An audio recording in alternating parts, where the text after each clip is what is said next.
नमस्कार, मैं हूं आपके साथ अंकिता पाल। बुलेटिन की शुरुआत करते हैं। उत्तराखंड कांग्रेस के उपाध्यक्ष पद और पार्टी की प्राथमिक सदस्यता से इस्तीफा देकर मथुरा दत्त जोशी ने कमल थाम लिया है। आपको बताते चले कि सीएम धामी की मौजूदगी में देहरादून में मथुरा दत्त जोशी ने बीजेपी की सदस्यता ली है।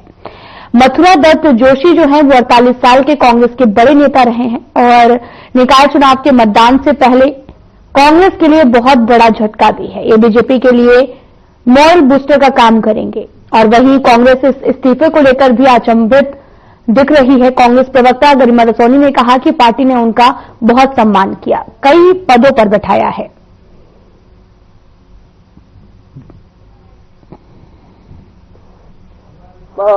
जोशी जी का जाना मेरे लिए एक व्यक्तिगत हानि है, पार्टी की तो हानि है ही है, क्योंकि बहुत अनुभवी और कई सारे पदों को उन्होंने सुशोभित किया। तो जब आप इतने सारे पदों पर रहते हैं तो लगातार आपका अनुभव भी बढ़ता चला जाता है, आप पार्टी को समझने लगते हैं, कार्यकर्ताओं को समझने लगते हैं। और मुझे लगता है कि आज उत्तराखंड के अंदर कोई ऐसा व्यक्ति नहीं है जिसके साथ 1-to-1 संपर्क मथुरा दत्त जी का ना रहा हो। इतना सब कुछ पार्टी ने दिया, उसके बावजूद भी पार्टी से ये नाखुशी या पार्टी के प्रति इतने अपमानजनक शब्द पार्टी के वरिष्ठ नेताओं के लिए जो कुछ भी उन्होंने कहा वो मुझे लगता है स्वीकार्य नहीं है।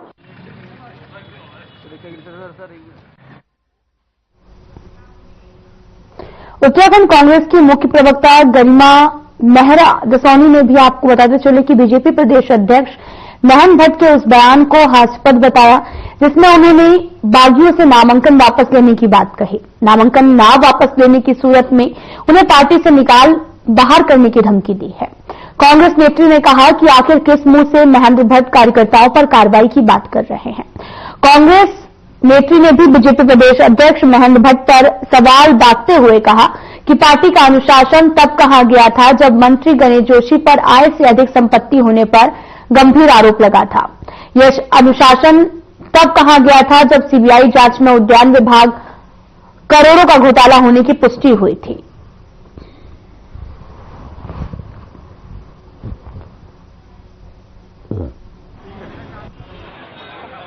नहीं, काफी हद तक मुझे लगता है कि हमारे सभी कार्यकर्ताओं ने, पदाधिकारियों ने, जिला अध्यक्षों ने, महानगर अध्यक्षों ने आगे बढ़कर बहुत कोशिश की है रूठे हुए को मनाने की, क्योंकि अनंतोगत्वा तो हम सब एक ही परिवार के सदस्य हैं।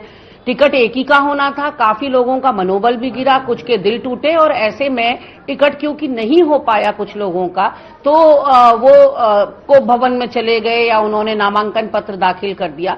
काफी क्षेत्र ऐसे हैं जहां हम सफल हुए हैं लोगों को मनाने में, लेकिन कुछ लोग अभी भी अपने फैसले पर अडिग हैं। ऐसे में भारतीय जनता पार्टी के प्रदेश अध्यक्ष कह रहे हैं कि बागियों पर कार्रवाई की जाएगी।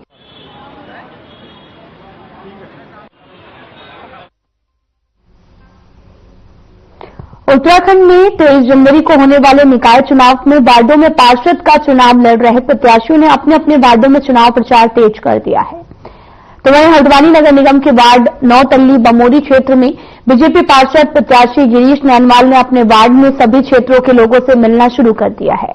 चुनाव के मद्देनजर पार्षद प्रत्याशी गिरीश नैनवाल ने अपने चुनाव कार्यालय में अपने समर्थकों के साथ एक बैठक का आयोजन किया, जिसमें चुनाव लड़ने को लेकर बैठक में वार्ड से जुड़े सभी मुद्दों पर आपस में चर्चा की गई। बैठक के दौरान गिरीश नैनवाल ने कहा कि उनके वार्ड में तमाम समस्याओं का अंबार है।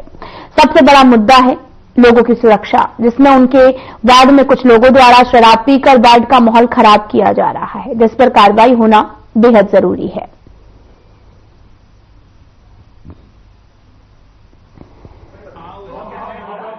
अभी हमारे सभी सहयोगी लोग, युवा साथी, पुराने लोग, सीनियर लोग, पार्टी के सीनियर लोग और वार्ड के सीनियर लोग यहाँ पर बैठे हैं। सभी लोग अंदर एक रणनीति तैयार कर रहे हैं कि किस तरह से कल से हम अपना एक सघन अपना अभियान शुरू करें, चुनाव प्रचार अभियान शुरू करें, जिसमें महिलाएं भी हमारे साथ हो, महिलाओं की भी सहभागिता हो और गली गली जाके किस तरह से वहाँ के जो ज्वलंत मुद्दे हैं उनको उनके बारे में जानकारी दी जाए और उनका निराकरण के बारे में फिर हम चुनाव के बाद उसके बारे में विचार करेंगे, उनका निराकरण का सोचेंगे। और किस तरह से हमने सीनियर्स के अनुभवों का फायदा लेना है, युवाओं के जोश का फायदा लेना है और बड़े शांति के साथ, बड़े अच्छे तरीके से और सरल तरीके से इस चुनाव को आगे की ओर ले जाना है। पार्टी को जीत क्यों ले आना। कई जगह ऐसी शिकायतें हैं कि कई क्षेत्र उन्होंने ऐसे हैं जिन क्षेत्रों के उन्होंने देखा भी नहीं, कुछ कार्य नहीं किए गए। जैसे कई सड़कें अभी जो टूटी पड़ी थी, उनके कार्यकाल से पहले भी टूटी पड़ी थी, आज भी टूटी पड़ी है। नालियां वैसी की वैसी पड़ी हैं। सीवरेज की जहां प्रॉब्लम है, ब्लॉकेज की, वो अभी तक समाधान नहीं हुआ। उनको हर दूसरे महीने सीवर लाइन वालों को नगर निगम से बुला के सीवरेज की सफाई या ब्लॉकेज करवाने पड़ते हैं। तो इस तरह से कई समस्या, जल भराव की समस्या बड़ी ज्वलंत है। कुछ हिस्सों में नशा करके सब पूर्व पार्षद की जानकारी में है, जो हमारे निवर्तमान पार्षद की जानकारी में है, नशा करके शाम के समय लोगों से अभद्र व्यवहार किया जा रहा है, महिलाओं से स्पेशली अभद्र व्यवहार किया जा रहा है। तो उसको रोक लगाने के लिए हम विशेष प्रयास करेंगे। मंगलौर नगर पालिका से कांग्रेस प्रत्याशी का पर्चा रद्द होने के बाद में बीजेपी और कांग्रेस आमने सामने आ गई है। कांग्रेस के राष्ट्रीय सचिव काजी निजामुद्दीन ने भी जो आपको बताते चले कि कांग्रेस प्रत्याशी का पर्चा रद्द किए जाने का आरोप बीजेपी पर लगाया था। कांग्रेस विधायक के बयान के बाद में मंगलौर में बीजेपी ने प्रेस वार्ता कर उनके आरोपों को झूठा बताया है और प्रेस वार्ता में पहुंचे बीजेपी के प्रदेश महामंत्री अनीश गौर ने कहा कि निकाय चुनाव में प्रत्याशी का पर्चा निरस्त कराने में बीजेपी का कोई हाथ नहीं है। कांग्रेस नेता जानबूझकर बीजेपी पर आरोप लगा रहे हैं। लगाने वाले कौन है आपको पता है, उन्हीं के लोग हैं। तो हो सकता है वो विधायक जी ने आपत्ति लगवा दी हो, इसमें कोई अतिशोक्ति नहीं है। विधायक जी आज कह रहे हैं कि लोकतंत्र खतरे में है। कहां से खतरे में है लोकतंत्र? अभी अनीश जी ने बताया कि जब इमरजेंसी लगी थी तब लोकतंत्र खतरे में नहीं था। आज निश्चित रूप से मंगलौर की जनता नहीं चाहती उन लोगों को। अभी उपचुनाव, उन्होंने कहा कि उपचुनाव का बदला लिया है। क्यों लेंगे हम उपचुनाव का बदला? हम जनता के बीच में जाके जनता से मिलेंगे 2027 में। जनता जो हमारी कमियां रही हैं उनकी लोगों से उनको दूर करेंगे। उन कमियों को दूर करने के बाद लोगों का विश्वास जीतेंगे और इस सीट को हम जीतेंगे। जब हम यहाँ कोई प्रत्याशी लड़ा ही नहीं रहे हैं तो हमें डर किस बात का? वो क्यों कह रहे हैं कि भाजपा ने जो डर है ये अच्छा लगा हमें? कैसे अच्छा लगा उन्हें? उनका जो पर्चा खारिज हुआ है उसमें बीजेपी का कोई लेना देना है नहीं, क्योंकि हमारे यहाँ कोई कैंडिडेट है भी नहीं। तो ये जो आरोप लगाए जा रहे हैं इसकी जांच होनी चाहिए और विधायक साहब को ये बताना चाहिए कि जिस आपत्ति जिन्होंने लगाई वो लोग कौन है। अगर वो आपकी पार्टी के ही आदमी है तो आप उनको क्यों नहीं ब्लेम करते? उनको बुलाया जाए, उनसे पूछा जाए, या तो वो इन्वॉल्व है उनके साथ। और अगर उन्हीं के आदमी आपत्ति लगा रहे हैं और वो उसी का फेवर कर रहे हैं और कह रहे हैं दूसरे पे आरोप लगा रहे हैं, ये बहुत गलत है। इस चीज की जांच होनी चाहिए और उनसे पूछना चाहिए कि उन्होंने आपत्ति क्यों लगवाई है।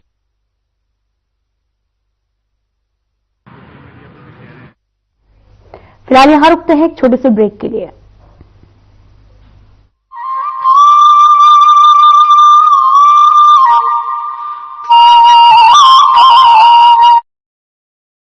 देवभूमि उत्तराखंड अब खेल भूमि बनने को है तैयार।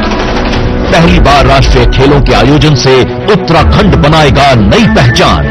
28 जनवरी से 14 फरवरी 2025 तक आयोजित होने वाले नेशनल गेम्स की तेजस्विनी मशाल और शुभंकर मौली देश भर के खेल प्रेमियों को लुभा रहा है। इस ऐतिहासिक अवसर को सफल बनाने के लिए राज्य में खेलों का बेहतरीन इंफ्रास्ट्रक्चर तैयार किया गया है, जहां प्रदेश के खिलाड़ी जमकर पसीना बहा रहे हैं। और 30वें राष्ट्रीय खेलों में एथलेटिक्स, हॉकी, साइकिलिंग जैसे 35 से ज्यादा खेलों में देश भर के करीब 10,000 खिलाड़ी अपना हुनर दिखाएंगे। राष्ट्रीय खेलों के आयोजन से उत्तराखंड की खेल प्रतिभाओं को एक नया मंच मिलेगा। प्रदेश में स्पोर्ट्स इकोसिस्टम तैयार होगा, जिससे खेलों के प्रति ज्यादा से ज्यादा युवाओं का रुझान बढ़ेगा। राष्ट्रीय खेलों से चमकेगा उत्तराखंड, खेलेगा उत्तराखंड, जीतेगा उत्तराखंड।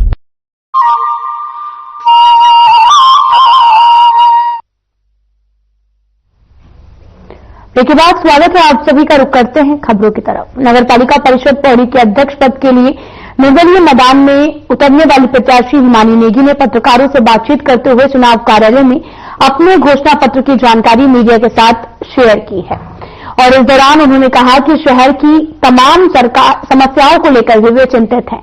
साथ ही उन्होंने घोषणा पत्र के माध्यम से समस्याओं के समाधान और विकास को लेकर अपना विजन जो है वो साफ कर दिया है।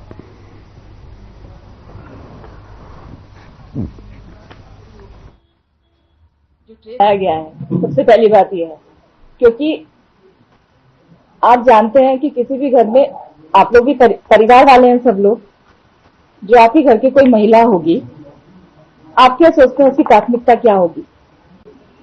सबसे पहले तो अपना परिवार देखेगा ना कोई। अपने परिवार को जब मैं सही बनाऊंगी तभी तो मैं समाज को सही बना पाऊंगी।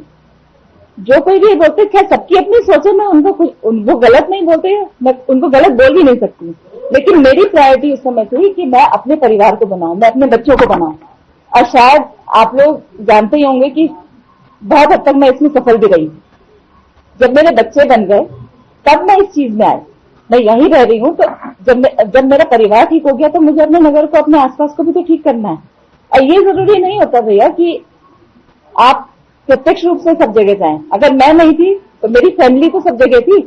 मैं अगर बच्चों को देख रही थी तो मेरे हस्बैंड, मेरे जेठ जी, मेरे देवर, हमारा पूरा परिवार ही, केवल एक आदमी नहीं, हमारा पूरा परिवार जो है, वो पूरा का पूरा परिवार जो है वो पौड़ी में। खटीमा नगर पालिका में कांग्रेस के बागी अध्यक्ष पद के निर्दलीय प्रत्याशी राशिद अंसारी ने सैकड़ों कार्यकर्ताओं ने ढोल नगाड़ों के साथ टनकपुर रोड स्थित कृष्णा टाकीज के सामने चुनाव कार्यालय का फीता काटकर उद्घाटन किया है। और कार्यक्रम के आपकोड़ा जिले के कार्यालय में शुभारंभ होते ही अध्यक्ष प्रत्याशी राशिद के चुनाव प्रचार की गति तेज हो गई है। कार्यालय उद्घाटन के बाद राशिद के साथ सैकड़ों उत्साहित कार्यकर्ता समर्थकों ने नगर में भ्रमण कर व्यापारियों और नगर की जनता से मिलकर अपने पक्ष में मतदान करने की अपील की है। आज मैंने जनता के विश्वास के साथ अपने कार्यालय का उद्घाटन किया है और मैंने पिछले 20 सालों से जनता के बीच में रहकर जनता का कार्य किया है।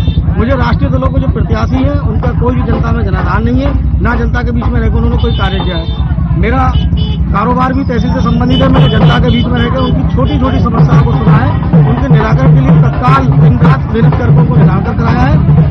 और मैं खटीमा की जनता और खटीमा की आवाम के ऊपर मुझे पूरा विश्वास है। जो मैंने 15 सालों से उनकी सेवा करी है निष्पक्ष निष्भाव से, मैंने कभी भी किसी सेवा करते समय ये नहीं पूछा ये कौन है, ये देखने वाला कौन है। मैंने तत्काल उसकी सेवा करी है। जो मुझसे मदद हो सकती है वो मदद मैंने करी है। इसी विश्वास के साथ आज मैं जनता के बीच में आया हूँ और जनता का उत्साह देखते हुए लग रहा है मुझे कि निश्चित ही मुझे विजय हासिल हो।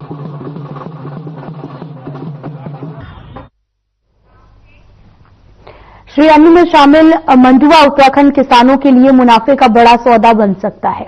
इस साल सरकार ने किसानों से 4200 रुपए प्रति क्विंटल की एमएसपी पर 3100 मीट्रिक टन मंडुआ खरीदा है और एमएसपी के लिहाज से मंडुआ गेहूं और धान से करीब 2 गुना अधिक महंगा है, तो खुले बाजार में इसका दाम 50 से 60 रुपए प्रति किलो तक पहुंच गया है।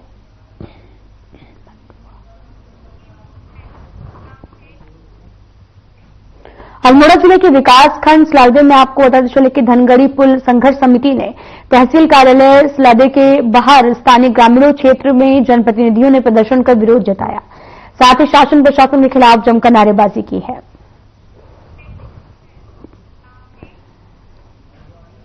फिलहाल यहां रुकते हैं छोटे से ब्रेक के लिए।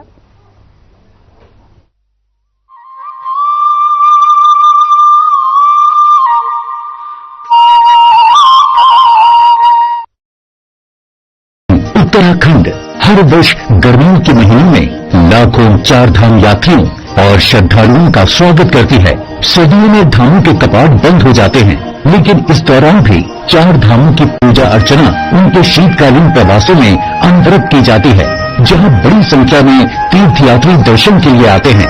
उखी मठ के ओंकारेश्वर मंदिर में बाबा केदारनाथ, पांडुकेश्वर के योग ध्यान बद्री मंदिर में बद्री विशाल जी, खरसाली के यमुना मंदिर में मां यमुना और मुकबा के मुखी मठ मंदिर में मां गंगा का शीतकालीन प्रवास होता है।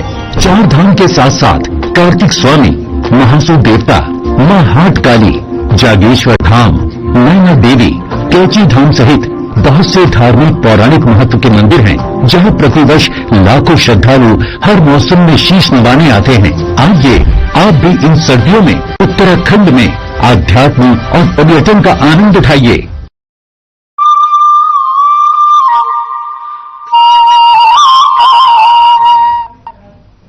ब्रेक के बाद स्वागत है, आप सभी का रुख करते हैं खबरों की तरफ। उत्तराखंड के देहरादून जिले में शासन के निर्देश पर मदरसों की जांच शुरू कर दी गई है। डीएम समीन बंसल ने भी इसके लिए तहसील स्तर पर कमेटियां गठित की हैं, जो एसडीएम की अगुवाई में जांच का रिपोर्ट डीएम को देंगी। डीएम बंसल ने कहा कि सभी एसडीएम, जिला अल्पसंख्यक कल्याण अधिकारी, शिक्षा विभाग में समन्वयक बनाकर मदरसों का सर्वे कर नियमानुसार कार्रवाई कर रिपोर्ट दें। डीएम ने कहा कि सभी एसडीएम अपनी तहसीलों में संचालित पंजीकृत मदरसों सहित गैर पंजीकृत मदरसों का पूरा विवरण देंगे। वो सारी अपनाई जा रही हैं। पहले हमारी एंटी इंक्रोचमेंट टीम्स बनी हुई हैं, एंटी इंक्रोचमेंट मीटिंग्स हमारी होती हैं, real time Google data sheet है हमारी सभी डिपार्टमेंट्स की, जिसमें सारे कार्यालय अध्यक्ष जिम्मेदार हैं जो उसमें अपने से रिलेटेड इंक्रोचमेंट्स का डेटा फीड करते हैं और क्या कार्रवाई उनके द्वारा की जा रही है वो भी रियल टाइम अपलोड होती है। सेकेंडली जो परमिशंस जिन्होंने हमारे लैंड लॉज में ऑब्टेन की है लेकिन उसको यूसेज को कन्वर्ट कर दिया है विदाउट परमिशन या नगर पालिका अध्यक्ष पद के निर्दलीय प्रत्याशी विकास कराले ने प्रेस कॉन्फ्रेंस की। उन्होंने कहा कि पार्टी का बहुत पुराना कार्यकर्ता होने के बाद भी पार्टी मुझ पर भरोसा नहीं जताया। चेयरमैन प्रत्याशी के रूप में किसी अन्य को मैदान में उतार दिया है लेकिन नाराजगी किसी से नहीं है। मुझे किसी से भी कोई शिकायत नहीं है। मेरी लड़ाई लड़ने की वजह जो हमारे बाजपुर का जो विकास है, जो अभी तक लगातार 15 सालों से अछूता था और पिछले 15 सालों में जो नगर पालिका अध्यक्ष रहे उनके पास कोई विजन नहीं था बाजपुर के लिए। बाजपुर में बहुत कुछ हो सकता था 15 साल के अंदर, जिन्होंने वो कभी करने की कोशिश ही नहीं करी। मैं मानता हूं कि सड़क और नाली भी जरूरी है, लेकिन उसके साथ और भी बहुत सी चीजें हैं जो बाजपुर को एक अलग दिखने के लिए हमें करनी चाहिए थी। नाली और सड़क तो और सब लोग भी बनाते हैं। निकाय चुनाव को लेकर हलचल तेज होती जा रही। प्रत्याशियों को आदर्श आचार संहिता के नियमों की जानकारी देते हुए रिटर्निंग अधिकारी शुभांगी ने भी जो है वो तहसील परिसर में एक बैठक और दिशा निर्देश भी दिए हैं और उन्होंने कहा कि समस्त प्रत्याशी चुनाव में निर्वाचन आयोग की ओर से जारी समस्त नियमों का कड़ाई से पालन करें।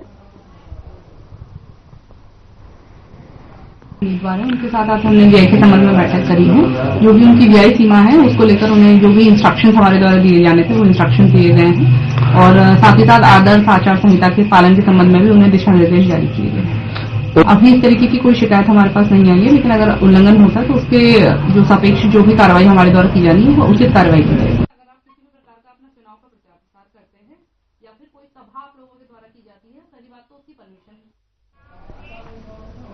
उत्तराखंड निकाय चुनाव में चुनाव चिन्ह आवंटित होने के बाद में सभी प्रत्याशी जोर शोर से तैयारियां करते हुए रैली निकाल रहे हैं, बैठक कर अपने पक्ष में वोट देने की अपील भी कर रहे हैं और इसी के चलते गुलरभोज नगर पंचायत के बीजेपी प्रत्याशी संजीव भटेजा अपने साथियों के साथ बैठक करते हुए नजर आए हैं।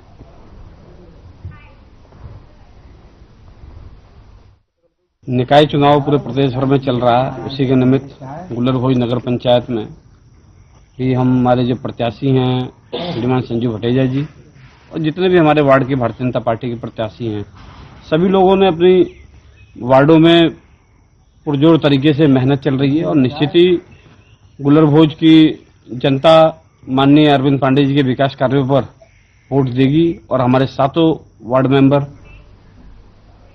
फिलहाल यहां रुकते हैं छोटे से ब्रेक के लिए।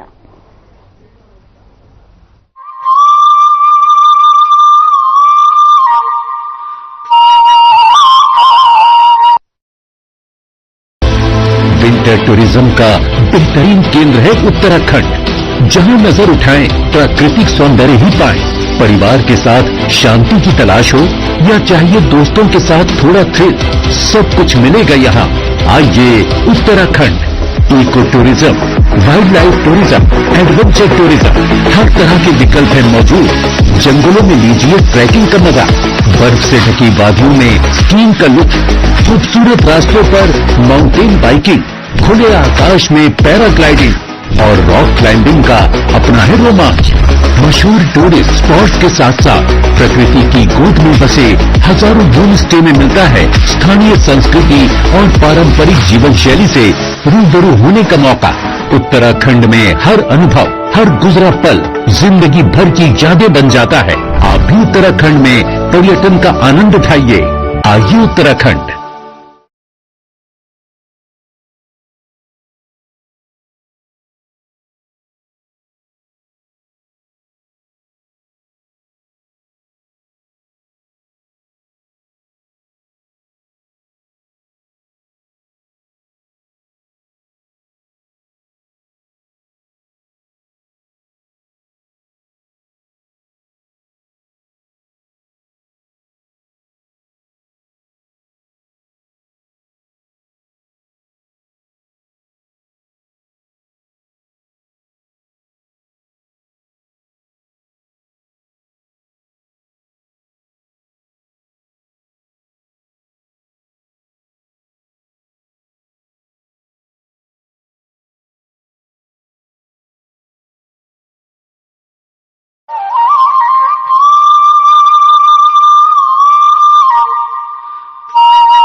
ब्रेक के बाद स्वागत है आप सभी का। रुख करते हैं खबरों की तरफ। नए साल के आगमन के साथ ही उत्तराखंड आपदा प्रबंधन विभाग भी एक्टिव मोड पर है।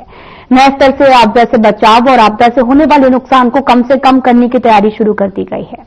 आपदा प्रबंधन सचिव विनोद कुमार सुमन ने जानकारी दी और इस दौरान कर्मचारियों के प्रशिक्षण पर विशेष ध्यान दिए जाने की बात कही। प्रशिक्षण पे जोर दे रहे हैं, इन हाउस अपने लोगों को प्रशिक्षण प्रदान करने का काम कर रहे हैं। साथ साथ जो हमारे स्टेक होल्डर्स हैं, स्टेक होल्डर्स को भी हम प्रशिक्षण का कार्य कर रहे हैं। आपदा में जितनी अधिक जानकारी हमारे पास होगी उतना अधिक बचाव करना संभव हो सकेगा हमारे लिए, उस दिशा में काम कर रहे हैं। इसके अलावा जहां जहां हमें सेंसर लगाए जाने हैं उसके लिए काम कर रहे हैं। जहां जहां उपकरण हमारे लगे हैं उनको हम देख रेख कर रहे हैं कि उपकरण। अल्मोड़ा जिले के विकास खंड स्लादे के आसपास क्षेत्रों में ठंड से दिनों में जो है वो धूप खिली रहती है, तो वहीं जिला प्रशासन के निर्देश पर ठंड से बचाव के लिए विकास खंड के स्लादे चौराहा और देवघाट सहित अन्य क्षेत्रों में अलाव की व्यवस्था की गई है।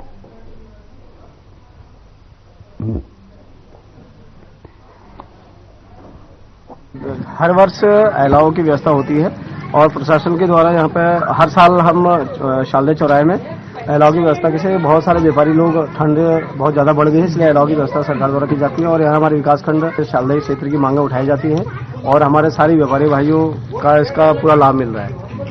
नहीं, एक तो शालदे चौराहे पर भी होनी चाहिए और हमारा एक नीचे भीमताल सिडकुल में प्लास्टिक से ईंधन बनाने वाली कंपनी में अचानक से आग लग गई। जिस समय आग लगी उस समय मौके पर 4 कर्मचारी मौजूद थे। कर्मचारियों ने आग का कारण शॉर्ट सर्किट बताया है। सर कारण का शायद शॉर्ट सर्किट हुआ, एग्जैक्ट तो हमें भी नहीं पता चला। जब आग फैली तभी हमने देख पाया, तो जब तक कम थी तब तक तो हमने कंट्रोल करने की सोची। जब ये ज्यादा फैल गया शॉर्ट सर्किट ही रहा मेरे हिसाब से। तो आप देहरादून के रायपुर क्षेत्र में अवैध रूप से संचालित गैस गोदाम प्रशासन ने बड़ी कार्रवाई करते हुए गैस गोदाम को भी सीज कर दिया है। सीज समाप्त होने के बाद सालों से उस जगह पर गैस गोदाम संचालित किया जा रहा था। डीएम देहरादून की जनसुनवाई कार्यक्रम में गढ़ी कैंट निवासी ने उनकी भूमि पर अवैध रूप से संचालित गैस गोदाम होने की सूचना दी थी।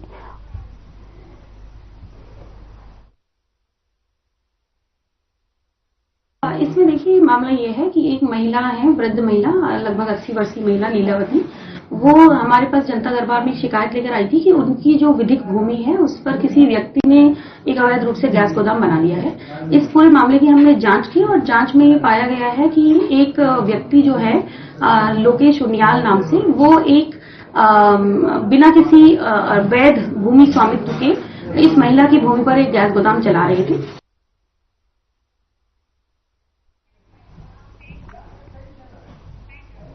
फिलहाल इस बुलेटिन में इतना ही। नमस्कार।